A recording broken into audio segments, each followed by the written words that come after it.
The revolution is not an apple that falls when it's ripe. You have to make it fall. Che Guevara.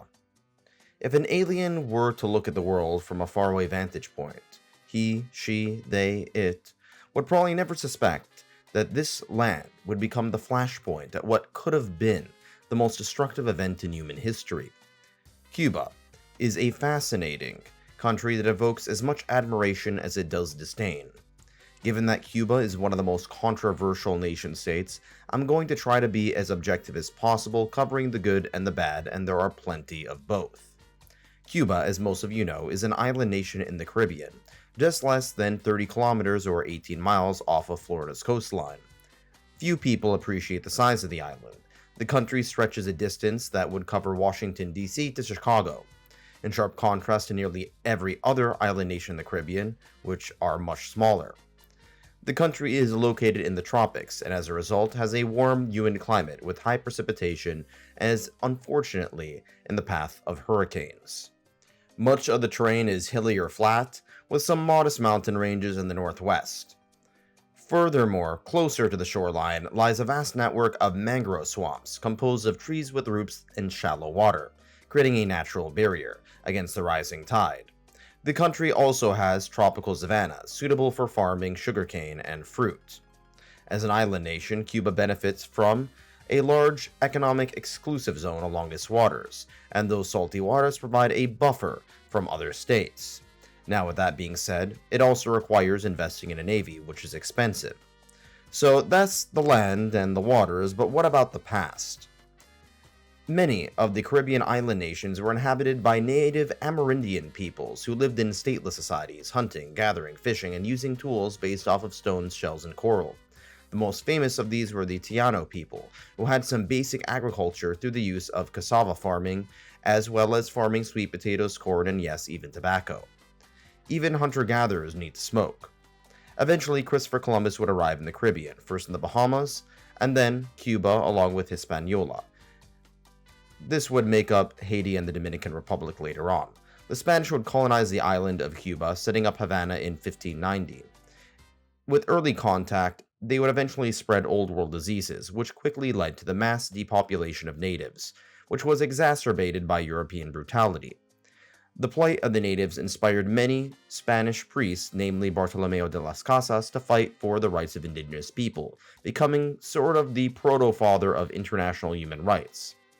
Most Spaniards were not as sympathetic, setting up the encomienda system, in which the natives were forced into plantations, but due to the high fatality rate from smallpox, they were partially replaced by Africans, making up the basis of the Afro-Cuban population to this day, otherwise known as its black population, oftentimes forcing them to work on sugar plantations. Sugar and tobacco, unlike staple crops like corn, were by and large luxuries at the time, which made this whole ordeal more disturbing. Eventually, the plantations were used to produce the cash crop tobacco, which would become used for cigars, an icon of Cuba. Eventually, the work of Bartolomeo de las Casas did influence the Spanish Empire, and many natives were eventually freed. To this day, there is a noticeable mixture of native populations among some parts of the country, with a great deal of far more prominent European descent, even though at the end of the day, the vast majority of the country is composed of, let's just say, white and black people, rather than indigenous people. The Spanish, under the pressure of the British, would eventually abolish the slave trade themselves, and along with better technology, this made the production of sugar less reliant on forced manual labor. And from the perspective of the Spanish, this sucked because their mercantilist system was incredibly profitable for them. Nonetheless, free trade eventually took hold, as much of their sugar was exported abroad. However, many of these exports were stifled during the golden age of piracy as the British, French, and Dutch pirates and pirateers plundered Spanish galleons. Slowly but surely, Spain's dominance was coming to an end, with the growing might of the Netherlands, France, and most of all Britain. The American and French revolutions inspired various wars of independence in the Americas, with Mexico and various South American nations breaking off from Spain. However, the Spanish did cling on to Cuba for quite a while longer, eventually not only banning the slave trade, but slavery itself. In Cuba, it ended in 1886, the last nation in the Americas to ban slavery aside from Brazil. By this time, European influence was fading and American influence was flexing its muscles. By the 1820s, President James Moore issued the Monroe Doctrine, stating that the US was the regional power of the Western Hemisphere. Many Cubans held an ever-growing resentment towards Spain, which at this point was a washed-up power. This coincided with the growing power of the United States, and Washington used Cuban struggle for independence for their own gain, which eventually sparked the Spanish-American War, in which the Americans, who were at the time viewed as an upstart power, had humbled the once mighty Spain, taking over Guantanamo Bay in Cuba, along with Guam and the Philippines in the Pacific, as well as Puerto Rico nearby Cuba in the Caribbean. This was the end of the Spanish Empire as we know it. With the exception of Gitmo, Cuba was given independence by the United States, as part of Cuban efforts during the war. However, this in many ways was replacing one domineering power for another one. Even though, if it was done more indirectly, the US still had some issues. During the 1950s, a military officer named Batista became ruler of the country, with a regime mired in nepotism and corruption. Great for tourists, but terrible for citizens. This led eventually to the Cuban Revolution, when Fidel Castro, alongside with his brother Raul and the Argentine Che Guevara, led an uprising against Batista, and Batista eventually fled Cuba. The Castro brothers and Che eventually imprisoned and killed anybody who was suspected of being a supporter of Batista. Many of the survivors fled to the United States, namely Miami, Florida, which to this day harbors a very large Cuban exile population with a deep hatred for the current communist government in Cuba. Now, this revolution obviously angered the US, which resulted in numerous coup attempts and assassination attempts, including the failed Bay of Pigs invasion. Cuba eventually adopted communism and moved closer to the Soviet Union, placing Soviet long-range nukes on the island, resulting in nearly 2 weeks of the most intense negotiations as the US and Soviet Union held the fate of the Northern Hemisphere along with billions of lives in their hands. Thankfully, eventually President Kennedy and the Premier of the Soviet Union, Khrushchev, came to an agreement. The US removed its nukes from Cuba and the US removed its nukes from Turkey. The Castro regime, domestically, was a mixed bag. On one hand, it promoted education and literacy, with some of the highest literacy rates in the developing world. It reduced income inequality, promoted women's access to resources, and provided an impressive array of universal healthcare systems, or more accurately, a universal healthcare system with a wide variety of services. It also sent its doctors all around the world. But, on the other hand, the country was still mired in widespread poverty. There was no democracy, free speech, due process, or freedom of the press. Executions with pseudo-trials were common, as well as forced labor camps and the suppression of LGBT people.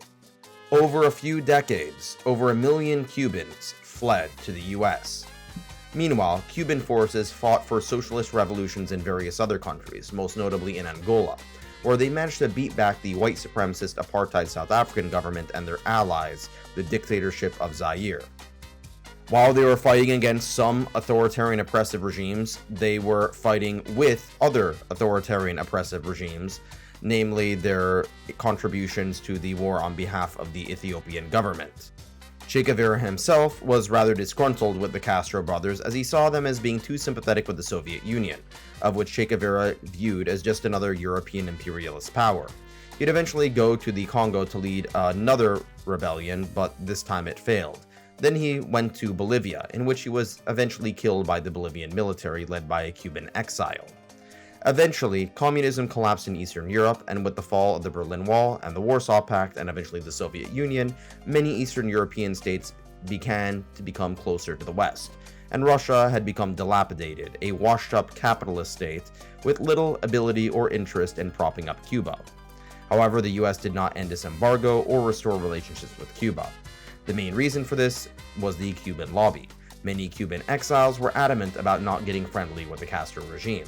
And given their large population in Florida, a critical state for winning the presidency, most presidents have avoided the topic of normalizing relations, even though Fidel Castro has died.